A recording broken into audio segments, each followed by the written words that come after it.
ગુજરાત સહિત દેશમાંથી લાખો લોકો પોતાના સપનાઓ સાકાર કરવા માટે અમેરિકા ગયા છે। 75 થી 1 કરોડનો ખર્ચો કરીને, દેવા કરીને, જમીનો વેચીને, વ્યાજે પૈસા લઈને કેટલાક લોકો ત્યાં રોજગાર, કામ ધંધા અર્થે જઈને સ્થાયી થયા છે। ત્યારે બીજી વખતના રાષ્ટ્રપતિ બનેલા ડોનાલ્ડ ટ્રમ્પ દ્વારા નિર્પોટેશનની કડક નીતિ અપનાવીને જે ભારતીય પર એમણે કડક વલણ અપનાવ્યું છે, ત્યારે પહેલી ખેપમાં 104 જેટલા ભારતીયોને લશ્કરી વિમાન 130 સીપ્લેન દ્વારા અમૃતસર લાવવામાં આવ્યા। એમાંથી 37 તો ગુજરાતી હતા, જેમની સઘન પૂછપરછ કરવામાં આવી।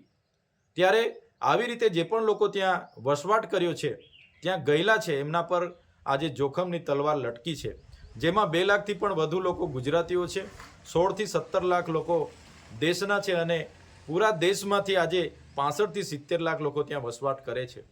ત્યારે આપણા વડાપ્રધાનશ્રીનો વિશ્વમાં ડંકો વાગે છે એવું આપણે સમાચારોના માધ્યમથી સાંભળીએ છીએ।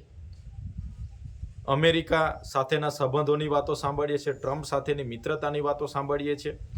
ત્યારે કેન્દ્ર સરકારને અમારી વિનંતી છે, જે પણ ભારતીયો પર ત્યાં જોખમ ઊભું થયું છે, ચિંતાના વાદળો ઘેરાયેલા છે, એમના સત્વરે અમેરિકી સરકારો સાથે વાટાઘાટો કરી નિરાકરણ લાવે એવી અમારી માંગ છે। સાથે આપણે વિશ્વગુરુ બનવાની વાતો કરીએ છીએ, ગુજરાત મોડલની વાતો કરીએ છીએ, ત્યારે ગુજરાત સહિત પૂરા દેશમાં એવી રોજગારીની તકો ઊભી કરવામાં આવે, જેથી કરીને આવા કોઈ પણ વ્યક્તિ પોતાના પરિવાર સાથે વિખૂટા પડીને વિદેશ ન જાય અને આવી જોખમની નીતિ ન અપનાવે।